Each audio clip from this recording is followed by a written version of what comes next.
Assalamualaikum warahmatullahi wabarakatuh. Perkenalkan, nama saya Siti Aliza Sultania dengan NPM 24106312500032. Di sini saya akan memaparkan terkait crowdfunding untuk mata kuliah Sistem Informasi, Akuntansi, dan Keuangan. Sebelumnya, crowdfunding ini sekarang menjadi salah satu cara pendanaan yang paling populer untuk proyek sosial, kreatif, hingga bisnis rintisan. Dan banyak orang juga tertarik karena prosesnya ini mudah, cepat, dan bisa menjangkau ribuan pendukung tanpa perlu modal yang besar atau akses ke investor besar.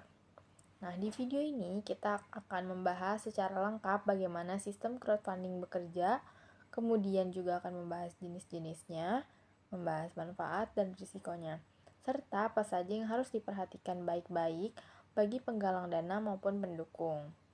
Jadi, kalau kamu lagi cari cara membiayai proyek atau sekedar ingin tahu bagaimana cara crowdfunding bekerja, pastikan untuk menonton video ini sampai selesai.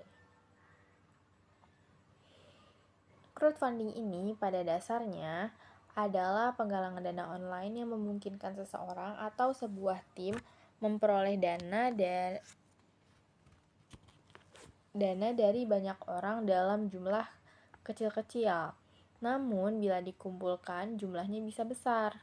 Prosesnya dimulai dari pembuatan kampanye di mana pemilik proyek harus menjelaskan tujuan, kemudian cerita di balik proyek, kemudian target dana, durasi, serta rencana penggunaan dana yang jelas.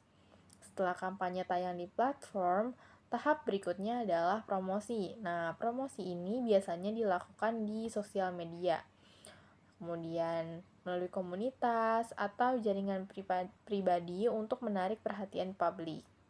Nah, crowdfunding sendiri terbagi menjadi 3 jenis utama. Yang pertama ada donasi base, di mana orang memberi tanpa mengharap imbalan. Reward based konsepnya, di mana pendukung mendapat hadiah, produk, atau manfaat tertentu. Dan equity based, yaitu sistem investasi di mana pendukung mendapatkan bagian kepemilikan atau potensi keuntungan dari bisnis yang didanai. Dalam menjalankan sistemnya, platform crowdfunding menekankan transparansi. Pemilik proyek wajib memberikan update berkala dan memastikan penggunaan dana benar-benar sesuai rencana.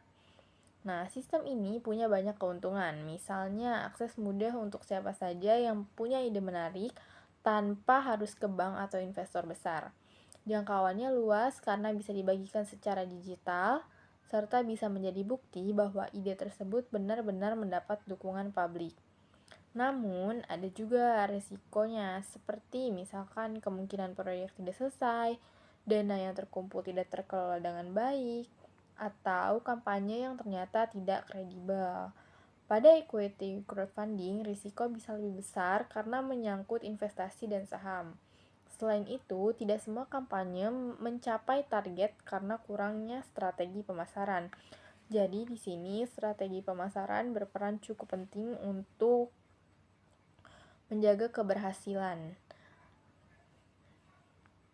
Nah, oleh karena itu, pemilik kampanye harus menyiapkan presentasi yang kuat, target yang realistis, video yang menarik, sementara pendukung atau investor harus bijak membaca detail kampanye sebelum memutuskan untuk ikut berkontribusi. Nah, jadi crowdfunding ini adalah solusi pendanaan modern yang sangat menjanjikan, tapi tetap membutuhkan perencanaan yang matang, strategi komunikasi yang tepat, dan tanggung jawab penuh dari pemilik proyek.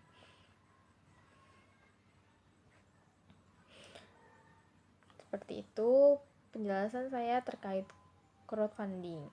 Nah, pada dasarnya intinya crowdfunding ini merupakan cara untuk mengumpulkan uang di era digital ini dengan cepat tanpa perlu bertemu secara langsung. Jadi untuk mengumpulkannya bisa via online. Jadi cukup mudah dan bisa dilakukan kapanpun dan dimanapun.